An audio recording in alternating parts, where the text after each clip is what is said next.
이사야 2장입니다. 12절에서 16절까지입니다. 이사야 2장 12절로 16절.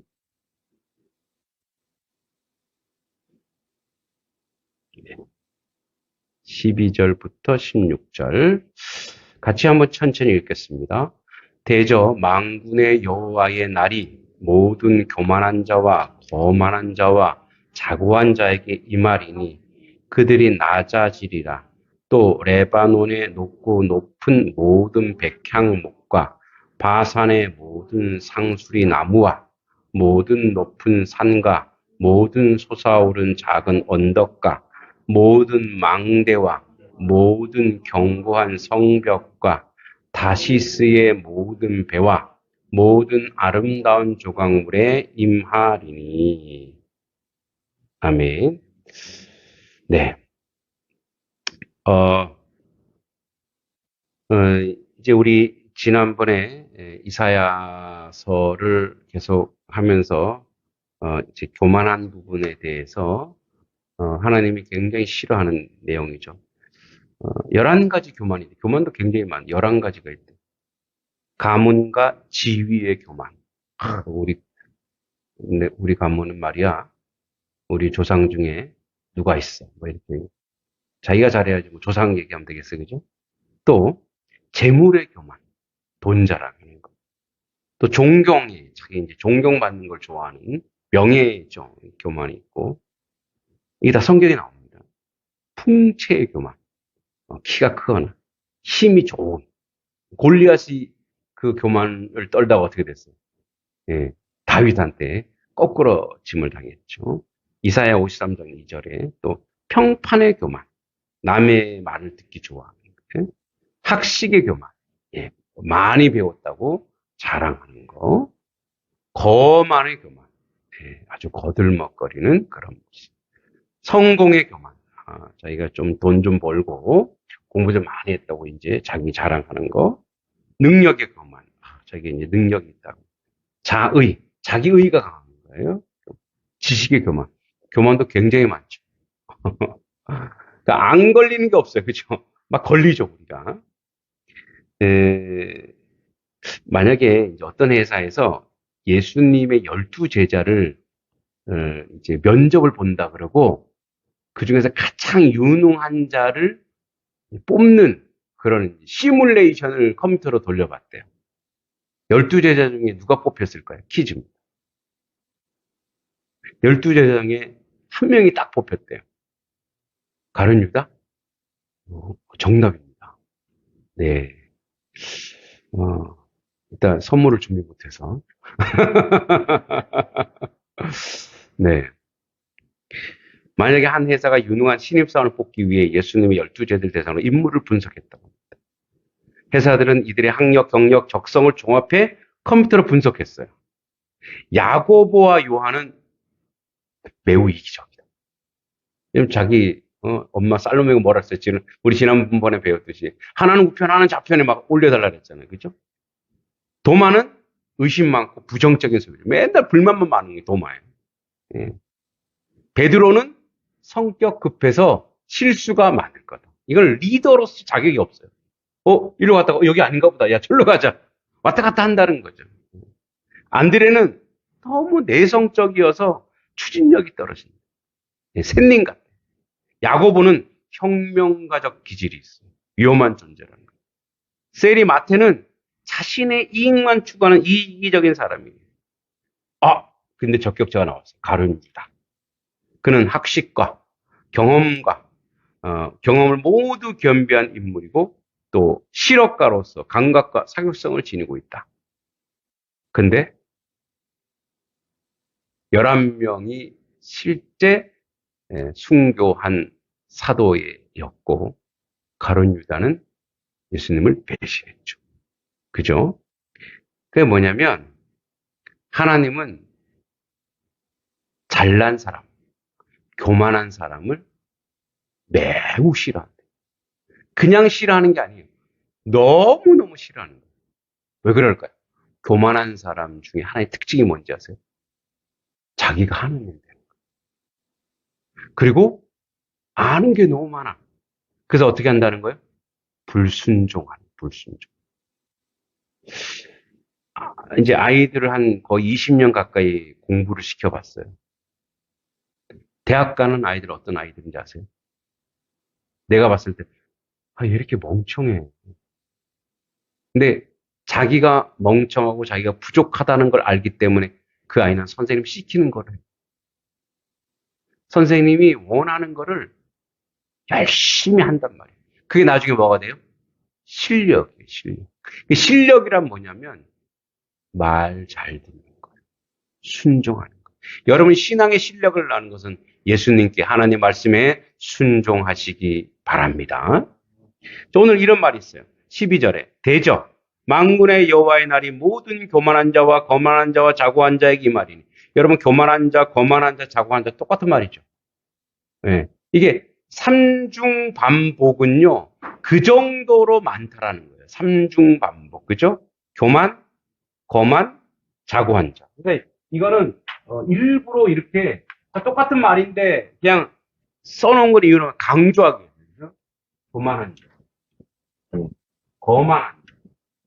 자고한 자는 자기를 스스로 높이는데 똑같은 사람인데 이렇게 반복하는 이유는 그만큼 그 시대에 그런 사람이 많았더라 이거예요. 이제 우리가 앞에서 10절과 11절에 10절 한번 우리 읽어보겠습니다. 10절 시작. 여호와의 위엄과 그 광대하심의 영광을 피하라. 그날에 눈이 높은 자가 낮아지며 교만한 자가 굴복되고 여호와께서 홀로 높임을 받으시리라. 자, 이런 앞에 있는 남유다에 대한 심판을 행하시겠다 이거예요. 그래서 하나님의 영광이 회복되는 크고 두려운 날에 도래할 것을 예언한 거예요.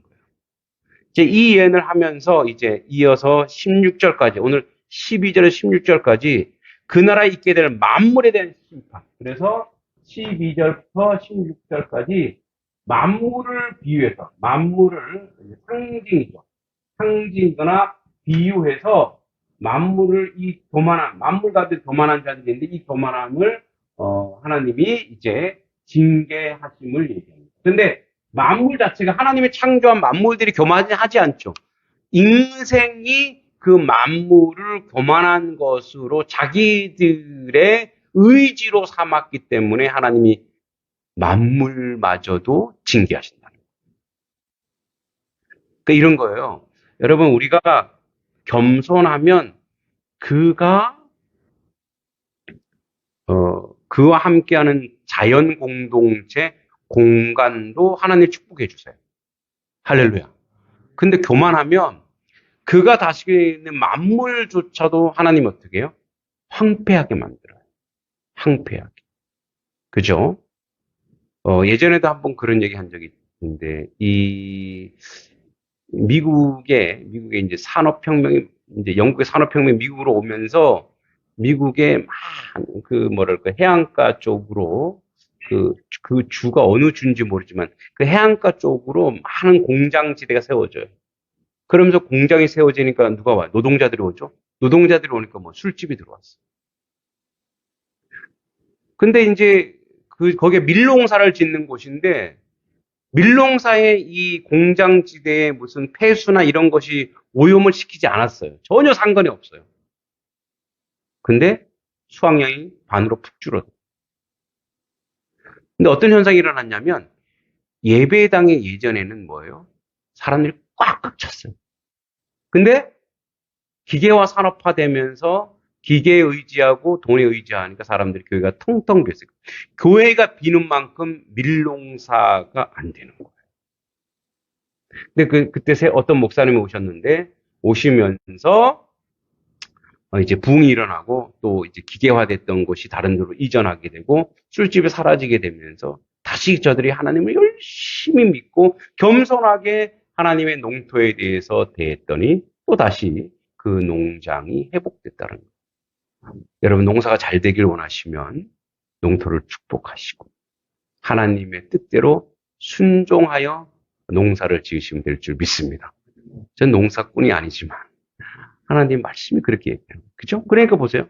여기에 그와 함께 있는 만물조차도 인간이 타락하면 인생이 타락하면 인생과 함께하는 공간에 있는 모든 만물도 타락하더라 이거예요. 자, 그래서 이제 하나님의 심판이 있을 것이라고 얘기하는데 여기에 심판의 주체되는 만군의 여호와 나오죠. 대저 만군의 여호와, 그죠? 만군의 여호와에 해당하는 예후와 체오바우트 이 말은 무슨 소리냐면 하나님께서 거룩한 전제, 즉 성전, 홀리 워죠. 성전의 주체이심을 반영한 칭호로서 심판의 날에 여호와께서 모든 악한 무리를 반드시 물리칠 것이다. 그래서 교만한 자, 거만한 자, 자고한 이 자들은 하나님이 반드시 이들을 어떻게 해요? 물리치실 것이다라고 이야기하고 있는 겁니다. 여기에 여호와의 날에 해당하는 욤 이 말은 어떤 우리로 치면 2050년 이게 아니에요. 이런 시간 이런 시간이 아니고 카이로스라 그러는데 이런 시간이 아니고 째깍째깍하는 시간이 아니고 크로노스 하나님의 시간에 그런 날이 반드시 올 것이라 얘기하는 거예요. 자, 여기 자고한 자, 거만한 자 이 말이니 이 교만한 인간들은 자신을 이 말은 하나님 앞에서 높인다. 자기 자신을 사람도 아니고 하나님 앞에서 자기 자신을 높인다. 여러분 인간이 교만하면 어느 정도냐면은 네, 참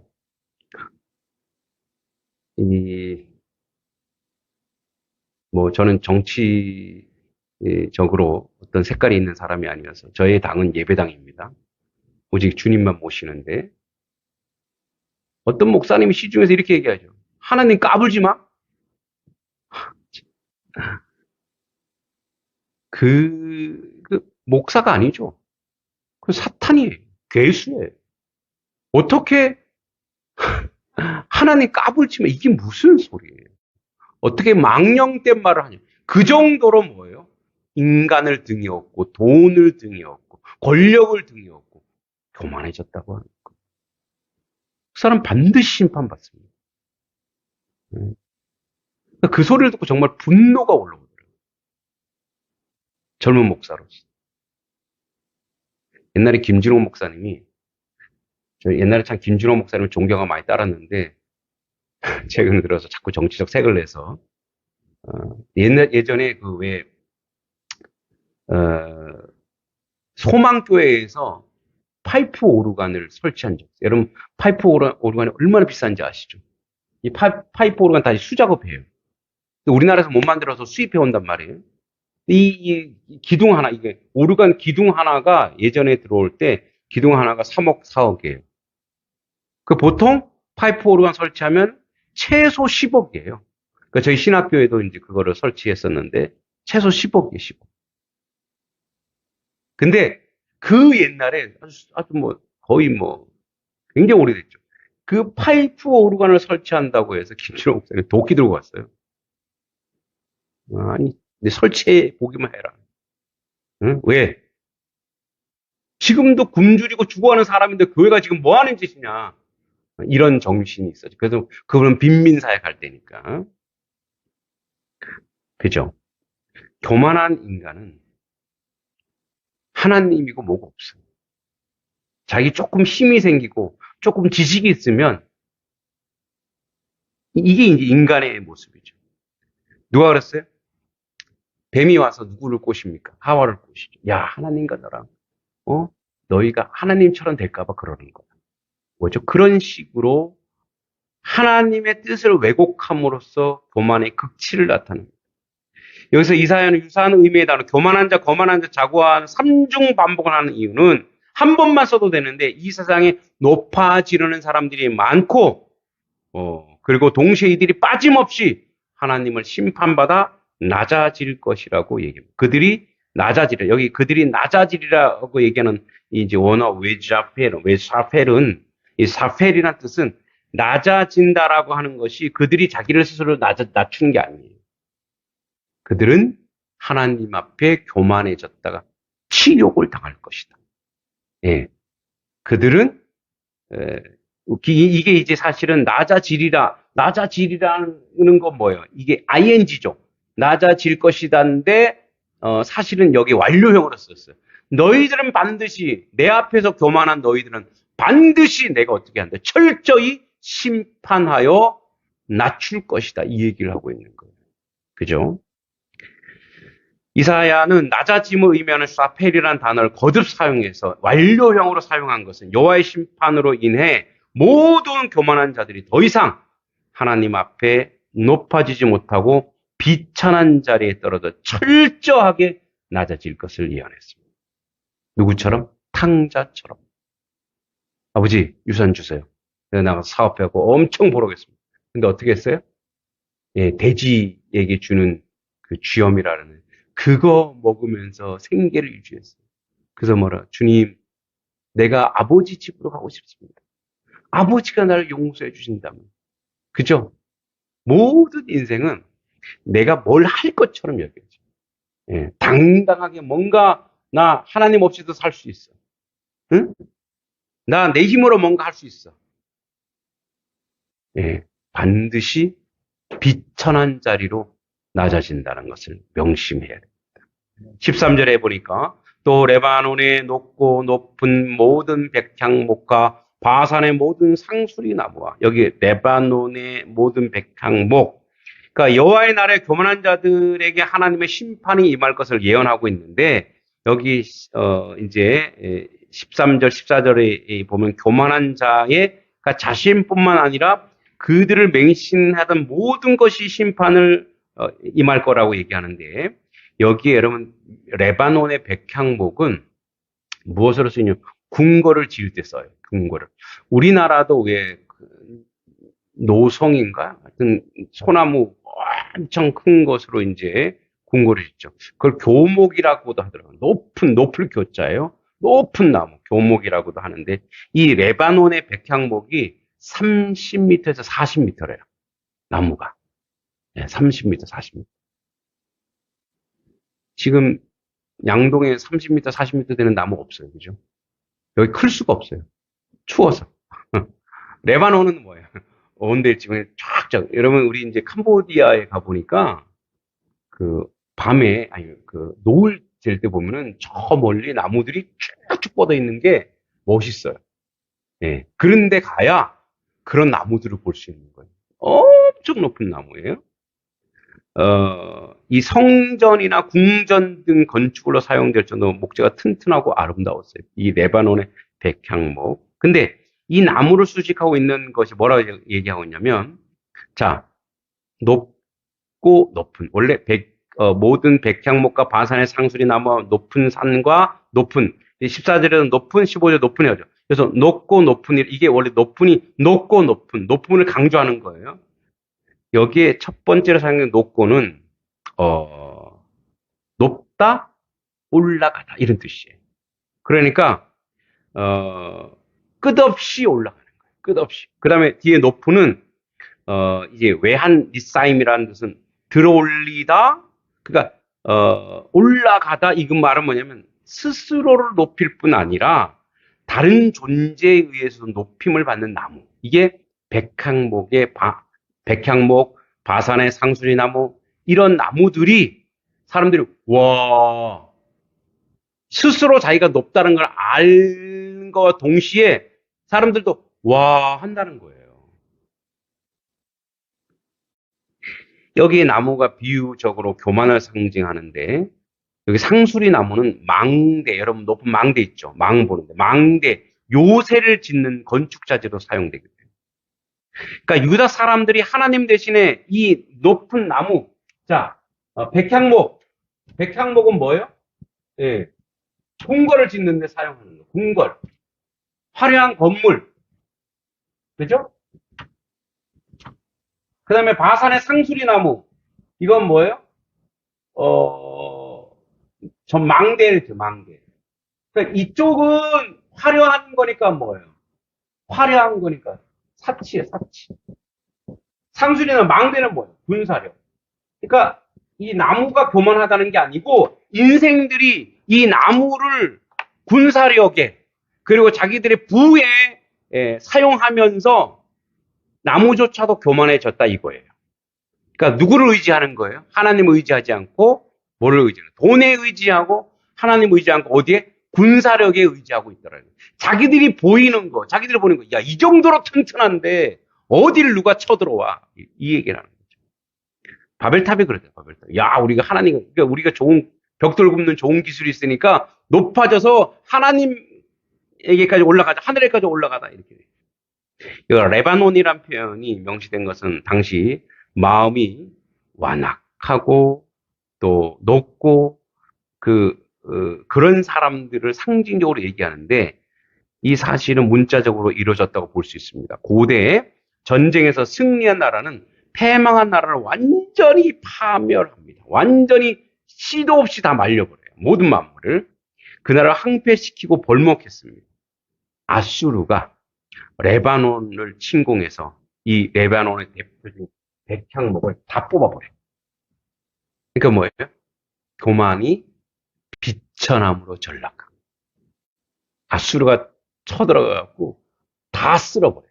그게 뭐예요? 그러니까 레바논의 이 상징이니까. 일제강점하에 우리나라의 얼과 정신을 뺏고자 해서 일본도 그랬죠. 뭘 뺏었어요? 말을 뺏었고 언어를 뺏었어요. 심지어 우리나라의 명산에다 다 뭐를 박았어요? 말뚝을 박아서 전기를 뺏는다고. 그 말뚝을 박으면 전기가 뺏기는지 모르겠어요. 예, 그래서 쇠말뚝을 다 박아놓고, 남산에도 박아놓고, 여러분, 남산의 옛날 사진 보니까, 이제 저희가 그 명동학 그쪽에 한 10년 살다 보니까 남산에 자주 가거든요. 근데 그 남산 올라가는 계단이 엄청 많은 게 있어요. 그 계단이 옛날에 그게 그거예요. 신사로 올라가는 길. 예. 지금은 이제 그거를 이제 그래서 다른 쪽으로 이렇게 했지만, 그래도 흔적이 좀 남아있어요. 그게 바로 뭐예요? 남산에다가, 천왕 숭배하는 거를 탁 심어놓은 거예요. 궁궐 앞에다 뭘 만들어 놨어요? 옛날 중앙청이라는 걸 만들어 놨죠. 궁궐이 안 보이게 그 앞에다 뭐예요? 이렇게 해서 돔을 세워놓고, 총독부를 만들어 놨잖아요. 그거예요. 뭐, 이 레바논만 그랬겠어요? 일제도 그랬어요, 일제. 또, 바산의 상수리나무 얘기했죠. 바산의 상수리나무는, 바산은 요단강 동편에 있는 헐몬산 남쪽, 길리앗산 북쪽의 강한 비옥한 지역인데, 여기 원래 므낫세 반지파가 그 땅을 거주했어요. 예전에 하나님이 가나안 땅을 주셨을 때 다 진멸하고 말씀대로 살았으면 이런 일이 없죠. 근데 살려둔 거예요. 같이 산 거예요.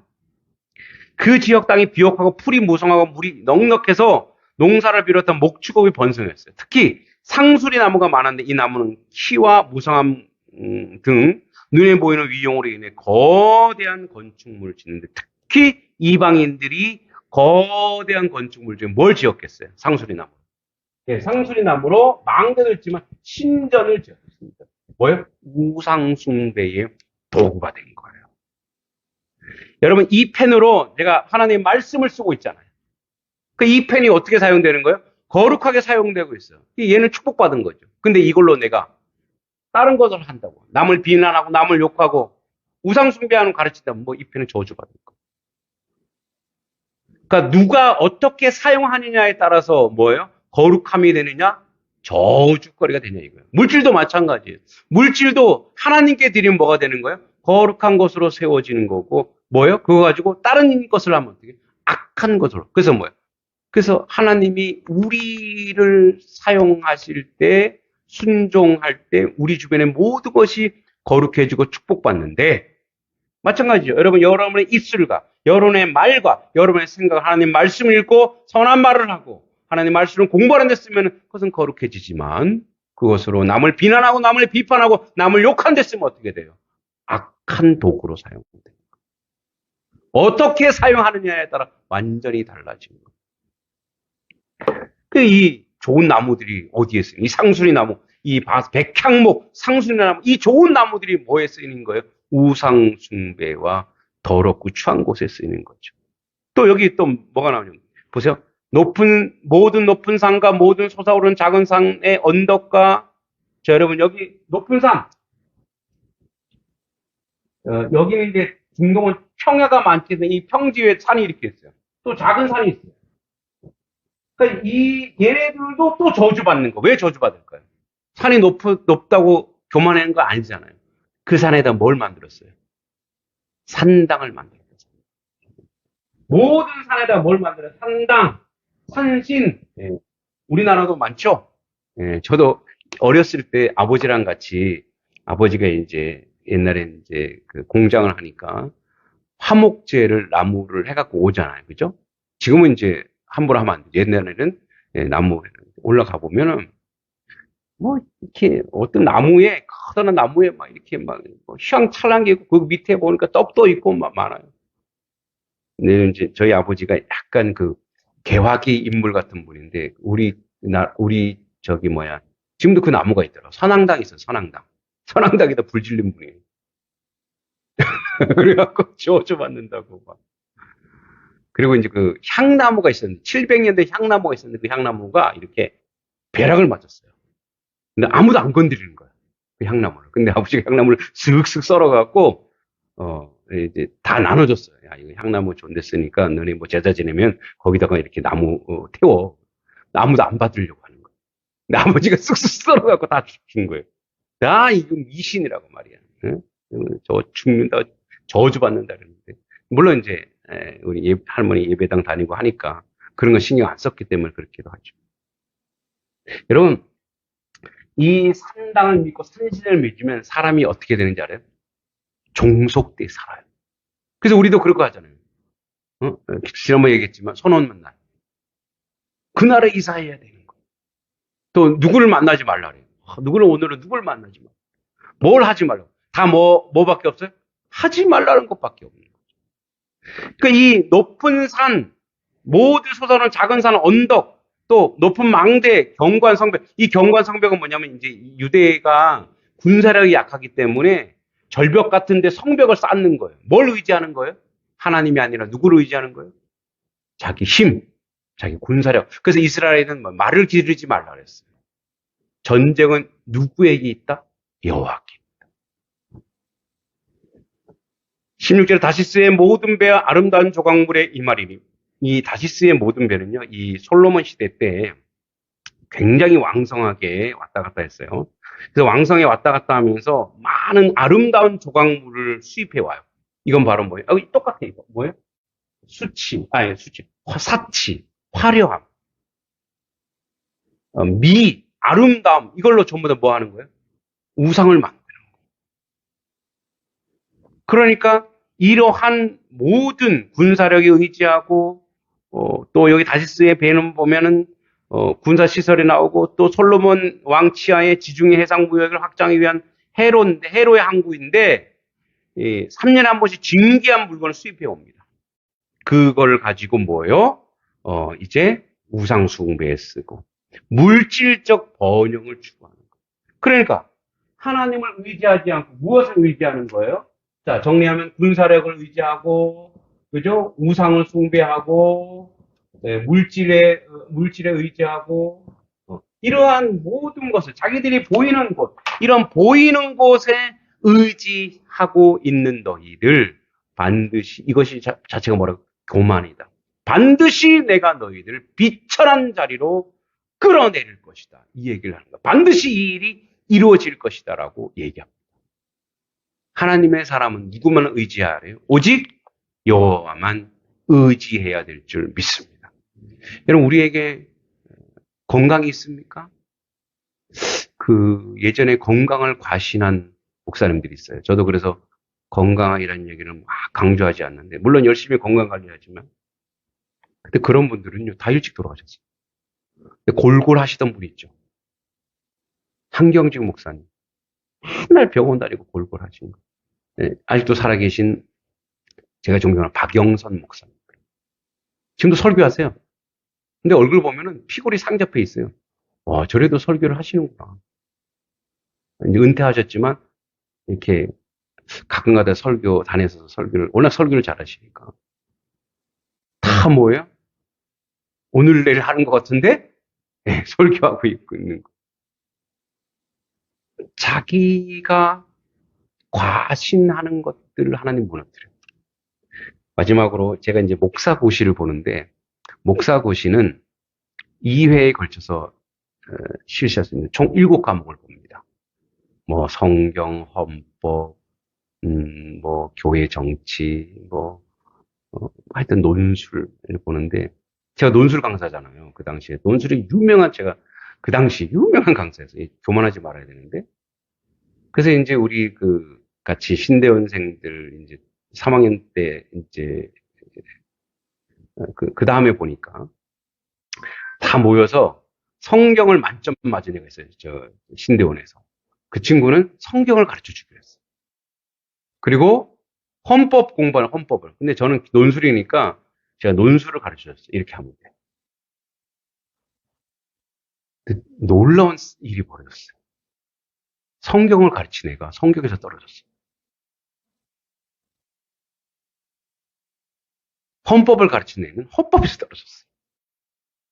제가 뭘 가르쳤어요? 제가 논술에서 떨어졌어요. 말도 안 돼요. 제가 논술을 가르치는 논술 문을 봤어요. 완전 유치하더라고요. 이건 뭐야? 선지가 다 있어. 막 썼죠.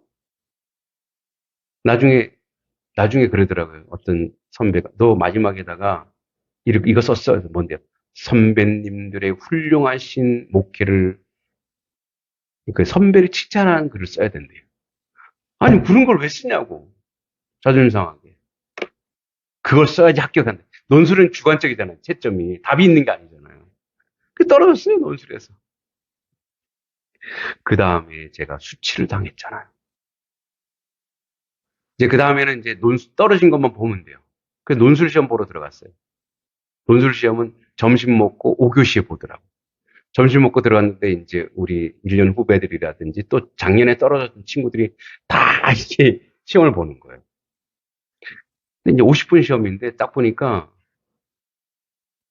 15분 만에 다 썼어요. 마지막에 고민했죠.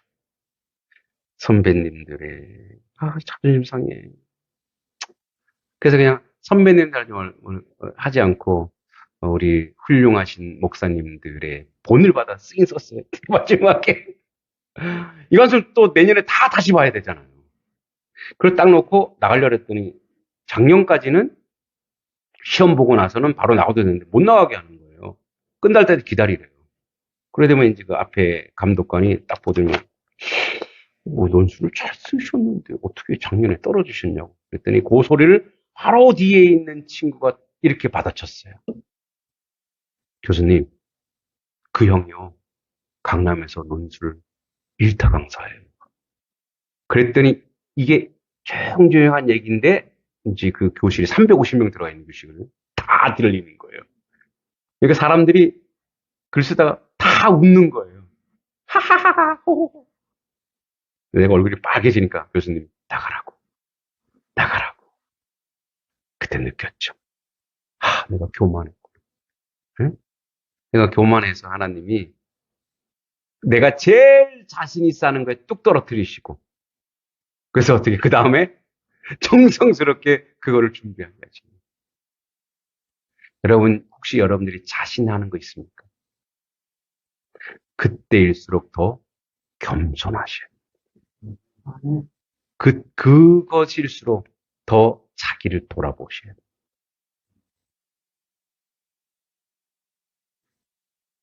아까 우리 권사님 운전 기도 많이 했는데 운전 대단히 위험하죠.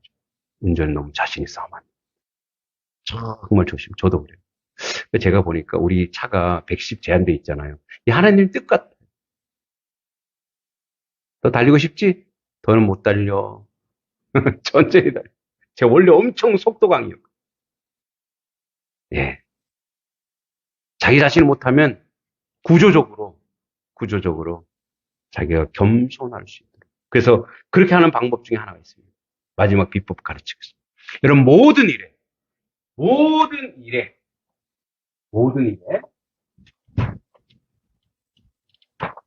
여러분 남과 비교하십시오. 그 남이 누구냐? 사람이 아닙니다. 여러분 자기 자신을 놓고 누구랑 나를 비교하냐면 누구랑? 예수님이랑 비교해요. 그러면 게임이 돼요, 안 돼요? 그때마다 주여, 죄인입니다. 항상 자기를 누구의 앞에 두라? 예수님 앞에 두셔서 겸손하고 온유한 그런 하나님의 백성으로 올 한 해도 승리하시기 바랍니다. 하나님만 의지하시기 바랍니다. 하나님 아버지 은혜 감사합니다. 주님의 은혜와 주님의 은총 가운데 살 때 아버지 하나님 교만하거나 자고하거나 자기를 아버지 하나님 자랑하는 자리 아버지 하나님 그런 자리에 서지 않는 하나님 백성 되게 해주시옵소서. 오직 주님의 은혜 가운데 주님만 의지하는 겸손한 하나님 백성 되도록 이끌어 주시고 인도하여 주시옵소서. 예수님의 이름으로 간절히 기도하옵나이다. 아멘.